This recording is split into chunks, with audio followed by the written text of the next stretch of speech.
Olá, meu nome é Daniela Teixeira, eu sou mestra em consumo pela Universidade de Bournemouth, na Inglaterra, e pesquiso consumo infantil já há alguns anos. Por que esse assunto é tão importante, né? Primeiro porque a gente vive numa cultura de consumo sem precedentes. As crianças hoje estão rodeadas pela questão do consumo desde o acordar até irem para a cama.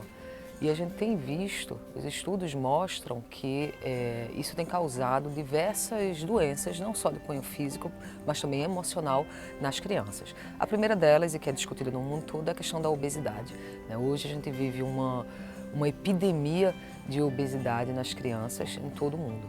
Um relatório da OMS de 2016 mostra que existem 41 milhões de crianças obesas menores de 5 anos.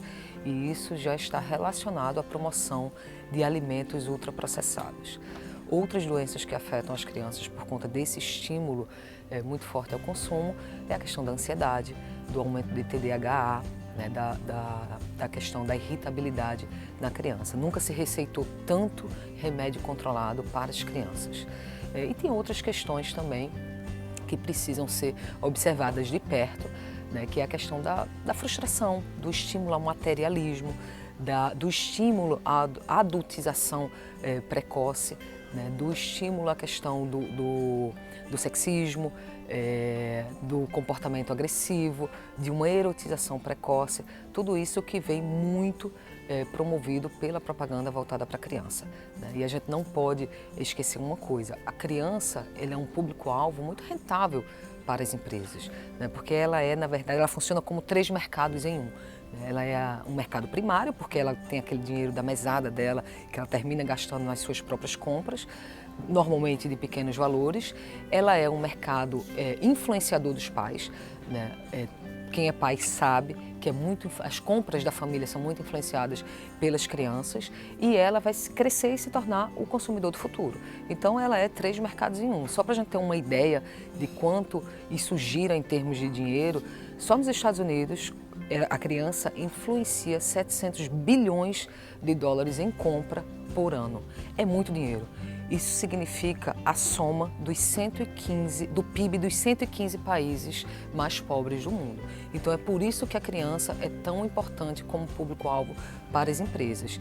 E nós, como pais, precisamos estar atentos ao impacto do consumo, da propaganda no comportamento dos nossos filhos. Porque se a gente não educar os nossos filhos para o consumo, o mercado vai educar. E aí depois não adianta a gente achar ruim como é que esse mercado está educando os nossos filhos. A gente acabou de realizar uma pesquisa com a empresa Ânima de inteligência, com mais de 600 pais e mães, sobre a percepção deles do impacto da propaganda no comportamento dos seus filhos. O que é que a gente descobriu?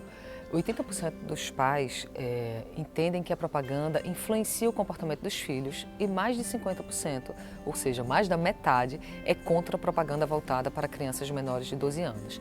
Apesar disso, só 42% conversam com seus filhos sobre o impacto da propaganda, sobre os efeitos da propaganda.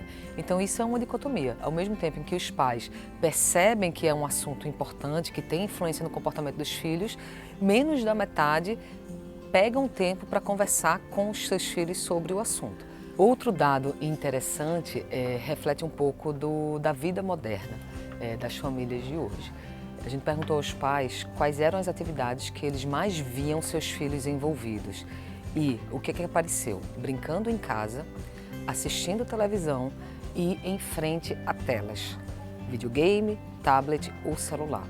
Quando eles gostariam que seus filhos estivessem mais em parques e praças, brincando com os amigos ou brincando com os próprios pais. Então isso é um reflexo, né, da vida dos dias atuais, em que os pais estão em longas jornadas de trabalho, os filhos estão trancados em suas casas por uma questão da segurança, e mostra que os pais estão precisando de ajuda para lidar com esse desafio.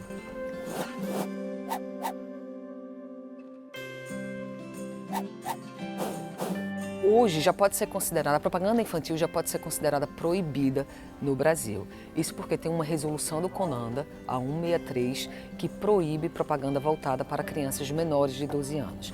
Porém, como tudo no Brasil, não é preto no branco, tá? Existe essa essa regra dá margem a interpretações diferentes. Por quê? Porque ela não é uma legislação passada pelo Congresso. Então, por exemplo, a indústria, né, o próprio CONAR, ele não considera válida essa legislação e ele adota um código de autorregulamentação em que permite-se propaganda voltada para menores de 12 anos, mas com uma série de recomendações de como tratar o assunto. O que a gente vê muito no Brasil, já há alguns anos, é um ativismo muito forte, principalmente do projeto Criança e Consumo, ligado ao Alana, né, que faz denúncias de propaganda abusiva voltada para a criança. Os casos estão indo para a justiça e muitas vezes se tem o ganho de causa. Mas esse ganho de causa ele é muito mais representativo do que efetivo de fato. Por quê? Porque quando a justiça toma uma decisão, muitas vezes a propaganda já saiu mesmo do ar, né, por conta do próprio tempo dela.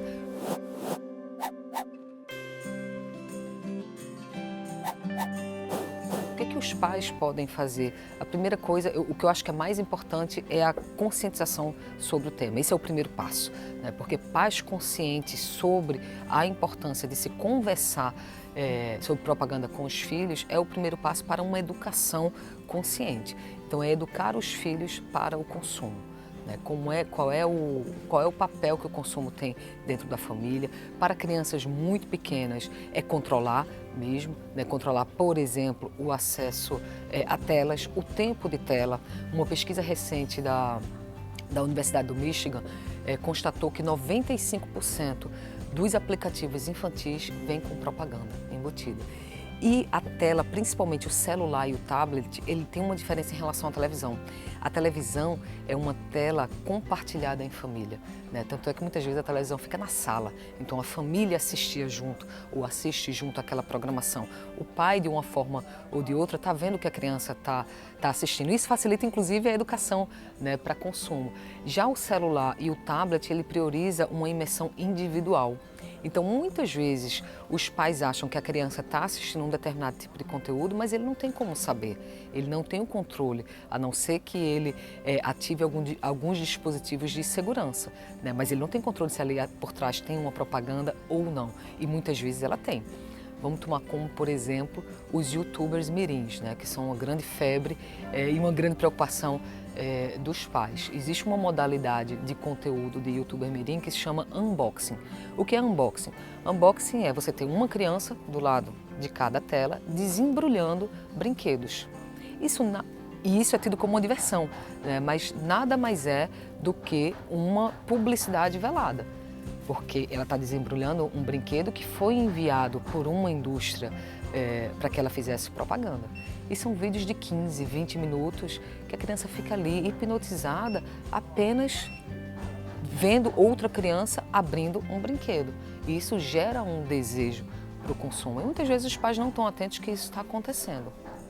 Acho que o principal é a gente tirar um tempo para educar nossos filhos para o consumo de fato.